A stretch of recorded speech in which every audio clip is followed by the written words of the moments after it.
हरिः ओम् श्रीगुरुभ्यो नमः. These slokas are recorded by separating the stanza word by word for easy learning.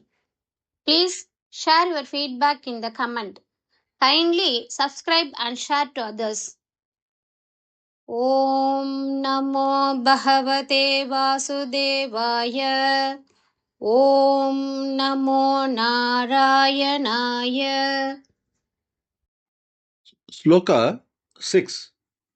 One early morning, while your father was bathing in the Yamuna river, he was taken away by Varuna's messenger. To rescue him and also to fulfill the purpose of your human incarnation, you went to Varuna's city. ஒரு காலையில் உன் தந்தை யமுனை நதியில் குளிக்கும்போது வருணதேவனின் தூதர் அவரை கொண்டு சென்றான். அவரை மீட்டெடுக்கவும் உன் மனித அவதாரத்தின் நோக்கத்தை நிறைவேற்றவும் நீ வருணனின் நகரத்திற்குச் சென்றாய். ഒരു ദിവസം പുലർച്ചെ നിന്റെ അച്ഛൻ യമുനാ നദിയിൽ കുളിക്കുമ്പോൾ വരുണന്റെ ദൂതൻ അദ്ദേഹത്തെ കൊണ്ടുപോയി.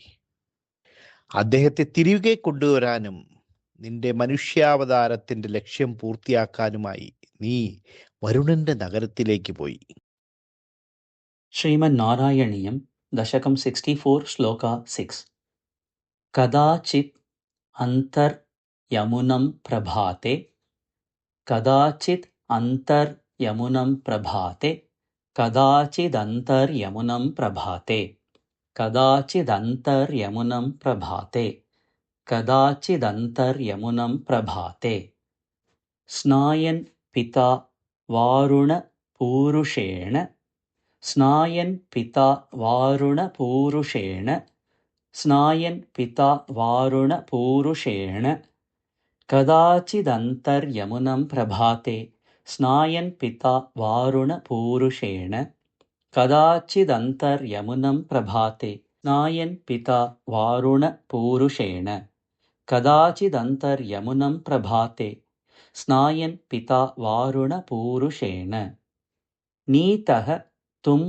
आनेतुम् अगाः पुरीं त्वम् नीतः तम् आनेतुम् अगाः पुरीं त्वम् नीतस्तमानेतुमगाः पुरीं त्वम् नीतस्तमानेतुमगाः पुरीं त्वम् नीतस्तमानेतुमगाः पुरीं त्वम् तां वारुणीं कारणमर्त्यरूपः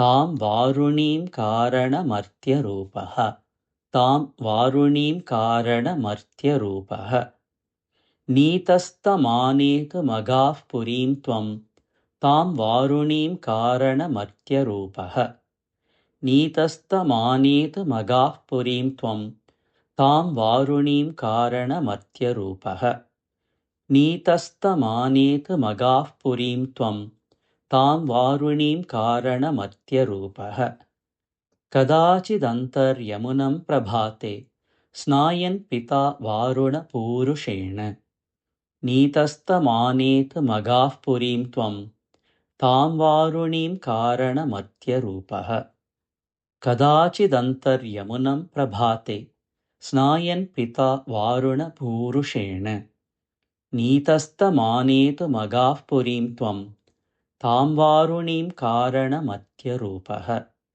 कदाचिदन्तर्यमुनं प्रभाते स्नायन् पिता वारुणपूरुषेण नीतस्तमानेतुमगाः पुरीं त्वं तां वारुणीं कारणमर्त्यरूपः कदाचिदन्तर्यमुनं प्रभाते स्नायन् पिता वारुणपूरुषेण नीतस्तमानेतुमगाः पुरीं त्वं तां वारुणीं कारणमर्त्यरूपः कदाचिदन्तर्यमुनं प्रभाते स्नायन् पिता वारुणपूरुषेण नीतस्तमानेतुमगाः पुरीं त्वं तां वारुणीं कारणमर्त्यरूपः कदाचिदन्तर्यमुनं प्रभाते स्नायन् पिता वारुणपूरुषेण